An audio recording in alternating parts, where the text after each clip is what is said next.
melanjutkan instruksi Wali Kota Loksmawe nomor 011 tahun 2020 tentang pencegahan virus COVID-19 atau Corona untuk Kota Loksmawe.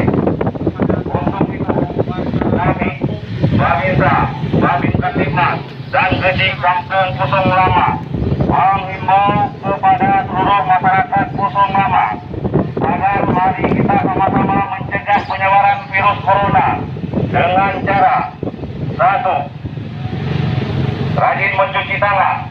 2. Selalu menggunakan masker, kain atau penutup hidung dan mulut guna terhindar dari penularan virus corona. 3.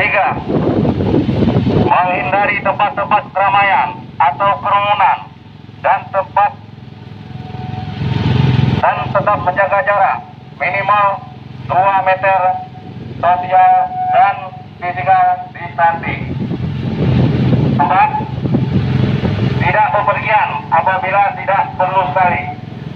5. Selalu mendata dan melaporkan warga yang baru datang dari luar daerah sebagai langkah antisipasi penyebaran virus corona. 5. Bagi pelaku usaha seperti warung, kafe, wajib melayani pelanggan dengan menggunakan masker serta menyiapkan tempat cuci tangan dan selalu menjaga kebersihan tempat usahanya.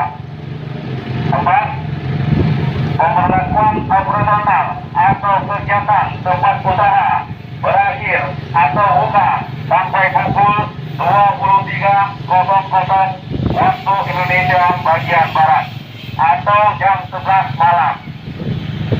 Mari sama-sama kita memutuskan menghambat serta memerangi penyebaran virus corona dengan cara bersama-sama dan melibatkan diri secara aktif dengan pola hidup bersih dan disiplin agar kita tetap bisa menjaga diri, keluarga, orang-orang yang kita sayangi serta di